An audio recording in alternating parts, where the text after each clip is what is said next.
Back. Hey guys. Welcome to E3 2017, day 2.5.5.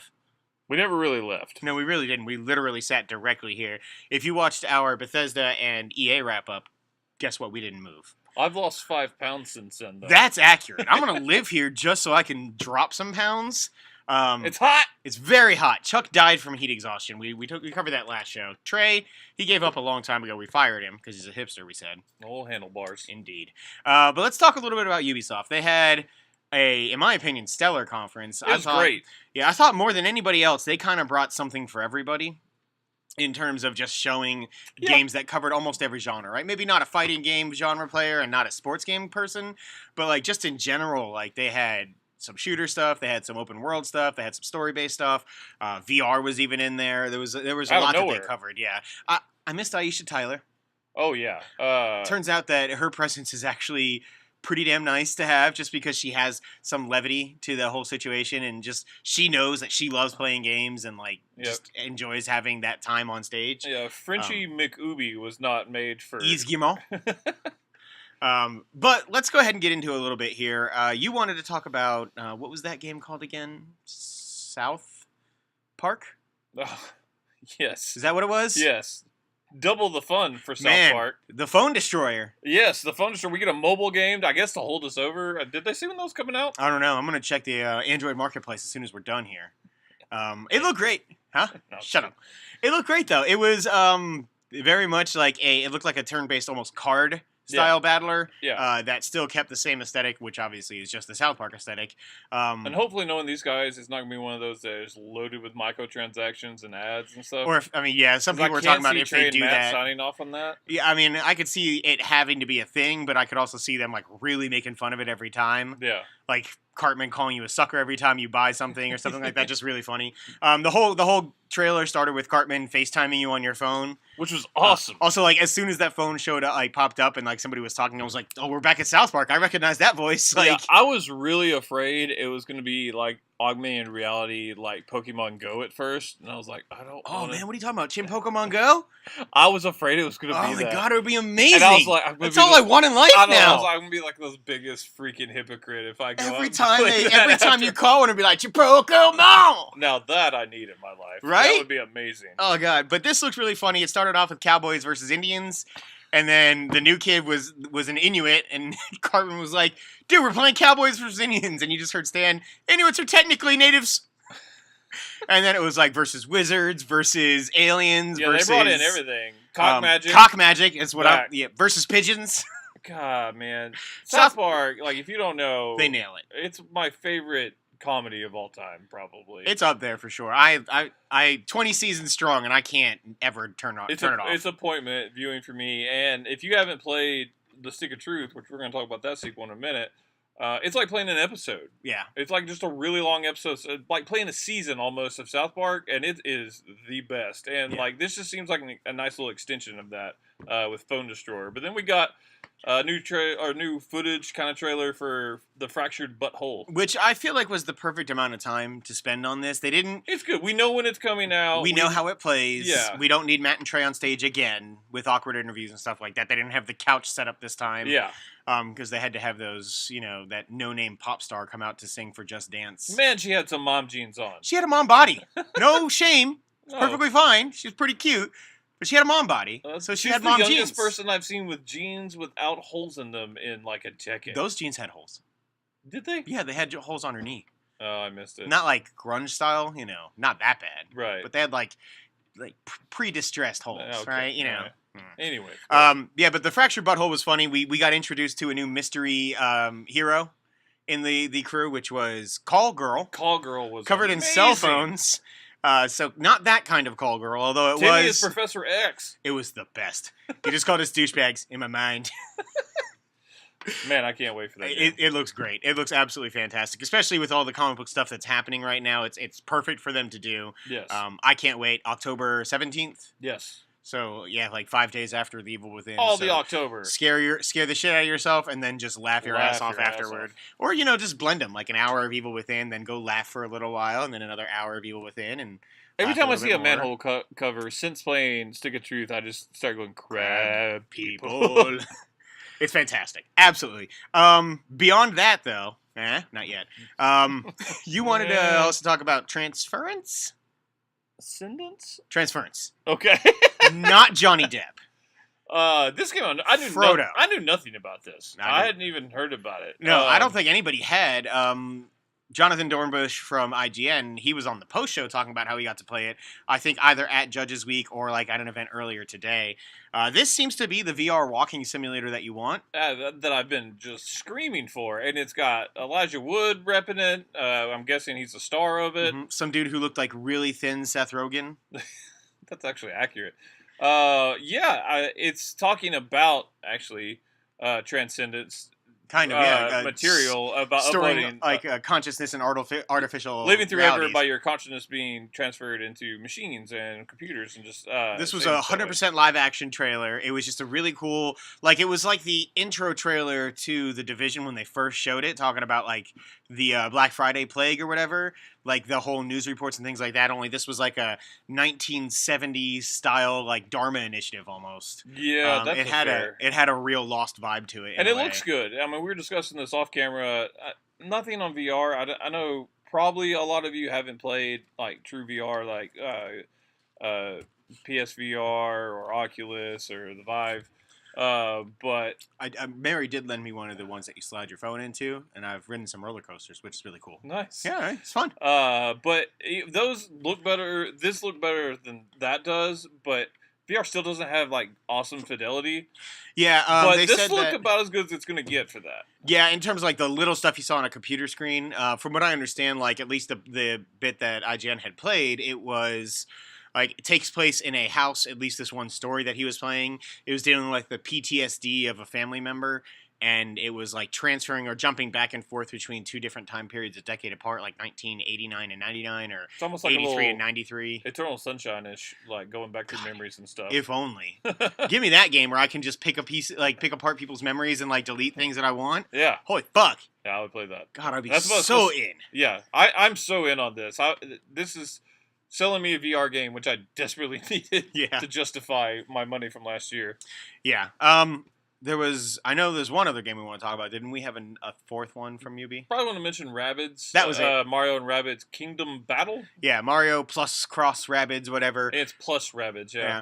I thought this was the perfect showing for this game. It was great. Everybody had been giving it shit ever since we saw that like release. IGN was photo destroying it on the pre-show. I was like, come on. So we're like, who wants to see Mario with the big gun blaster and these Rabbids are dumb and everything else? And like the Rabbids when they first came out, I thought were hilarious. This was in a world pre-Minions. The Minions very clearly ripped off the Rabbids. In a way that, like, but I mean, it's fine. If you like one, you're gonna like the other. Yeah, I missed the plungers. I do, want to be very clear about that. I missed the like end to every segment always being with like one of them just like yelling with their eyes like going in different directions, holding up a plunger, just ah. And that would have worked with Mario. Yeah. But this is the Rabbids have somehow accidentally invaded the Mushroom Kingdom. You've got Yoshi, Luigi, Peach, and Mario, and then 4 Rabbids dressed exactly like that. And it is basically the XCOM. comedy worked too. Yeah, it's XCOM in a Mario game. So it is like a turn-based strategy where you can position your players all over the battlefield. There's a little magical Roomba that you follow around when you're running around in the world. What's that? It's just the cursor, I guess. So that's like how you're leading them around. But it looked fun. The comedy worked. I think that those characters blend. The Peach Rabbid landing and then like doing the hair toss and then like running up to regular Peach and like tugging on her dress and like smelling her like, what the hell is this thing? Like, I thought it was funny. And the ideas for DLC characters are boundless in that game. You could do any Mario character as a Rabbid. And you're right, because it unlocks Rabbids for so many other Mario games, like Smash and Mario Kart. I mean, Ubisoft is going on. There's like 3 or 4 different figurine lines that are based on this. I'm sure we'll get amiibos of Rabbids as Mario characters. That's how they sold this to Nintendo. Like, think of the money. Dude. And I'm not going to lie. I will play as a Rabbid if it shows up in Smash Brothers Deluxe for Switch. That's fair. I don't know that I'm going to play this, but it's not indicative of the game. I'm just not a big turn-based guy. Trey, rest in peace. He was upset that it's for Switch because that means he wants a game that's on Switch. Yes, and he does not have a Switch. That's why he died, actually. This would be the only reason I get it if it came out like soon, because I desperately want to play my Switch again. It's in August, which is nice. I mean, so Nintendo has, I know everybody is talking about how they doesn't have like a huge third-party lineup, but they have like very strategically laid out a plan for this system, right? It was Zelda, then about 2 months later, you got Mario Kart Deluxe, then, it's going to be ARMS, and it's going to be Splatoon, and it's like once a month from here to the end of the year, there's a game to play, and we're hopefully going to get just a huge blowout of Mario Odyssey tomorrow. I can't freaking wait for that. Yeah, I'm very excited. But I think it's very, very smart of them. It was cool. Miyamoto showed up on stage, and it went on a little bit long. It was good in theory. But it was cool then to have the developer of the game come out, and like that dude literally teared up. He was like, Shigeru Miyamoto just introduced the game that I led. Like, it was awesome. Like, I don't work for Nintendo. I wouldn't have ever expected this to happen. What a cool moment. Miyamoto being there on stage gives me hope that tomorrow has some, sort of surprises in store. Because him making the trip from Japan just for this, like, that's a huge amount of faith in Ubisoft if they did that. So. Money talks. Yeah, I thought it was going to be Reggie when he was like, somebody I'd love to introduce you to. I did think Reggie was coming out. I kind of wanted Yves Guillemot and giant-ass Reggie Fils-Aimé to show up on stage just to talk to each other, but I thought this looked really cool, really fun. If you have a Switch, it's got to be a target or a title that you target, just because it's a third-party game that is like really buying in on Nintendo, and it gives an idea of like people need to buy games to get games on the Switch. It's interesting to see a Mario game that will not have been made by Nintendo. Mm-hmm. We got that with Zelda with Capcom doing Oracle of Ages and Seasons and the Minish Cap, and those games are all great. So I'm excited to see that. But the big surprise, the big finale for Ubisoft, which will be our finale as well, was... Well, we got Far Cry. Let's just mention that Far Cry looks awesome. As somebody who has never enjoyed playing a Far Cry, I plan on buying this, if only because I can run people over in an American semi and yell freedom. It looks amazing. It really does. We'll go in depth on that in the podcast. But we can't not mention Far Cry. Far Cry 5 looks stupid good. Yeah, and like the singing the hymn or whatever in the church to open up that whole trailer, and then him just like the villain holding a gun up, and it was just like, boom, Far Cry 5. And I was like, fuck yeah. But the thing they closed out the show with, which was a surprise to a lot of people, is indeed Beyond Good and Evil 2. We don't know in what state this game is, but this has been a game 15 years in the making. Michel I'm Ancel, guessing it's close. I think 2018. You think? I think so. I really do. A lot of people are nervous because they did, after showing an awesome CG trailer, which just got me so fucking hyped, they did say, like, you're going to help us develop this game, or we want people to help us develop this game. Check out this Space Monkey Initiative thing that we've got going on. Yeah, and it was confirmed it's not a Kickstarter. It's not crowdfunding to help make the game. Maybe it's a beta initiative of some sort, and they really take feedback. Let's get a grassroots campaign to get people to find out what Beyond Good and Evil is, because it has been 15 years. Yeah. But the trailer itself was just super cool. It had like so much personality to it. As someone who's never played it, always wanted to know what it's about. I know the perks of it. I knew immediately what as soon as you saw a giant pig. Yeah, it's recognizable enough. I'm like, all right, this is it. Yeah, and then like they had this like really charming Simeon who was like this kind of scoundrelly like Blade Runner style with character. A potty mouth. Yeah, he does. He said fuck a lot. He gave like a Swedish chocolate pig that was supposed to be like a gold statue or whatever, kind of Indiana Jones style. It's interesting they went that way because, again, when we were watching the IGN pre-coverage of this, and they were touting this a game, like, yeah, that's a game that kids can play. This, not a kid's game. No. But it's just the lore. It's one of those things. Like the world was cool. I'm so into like lore and world building nowadays, and like the idea of this. This is a prequel, by the way, so it doesn't feature Jade, who was the character that originally starred. I think it's Jade's mom. Most likely, yeah, the character they showed on the ship at the end, absolutely. But like it's kind of like this far future where I'm assuming we are planning to leave Earth, is what it looked like. I guess, yeah. Like the whole point is you stole these plans for a star system that were like charted far away. You took it to this giant ship that you had the monkey character and his human companion basically on like a really thrilling chase in like a Fifth Element style like flight through the city. Much as it pains me because this looked good, it did have a lot of Fifth Element vibe. Very much.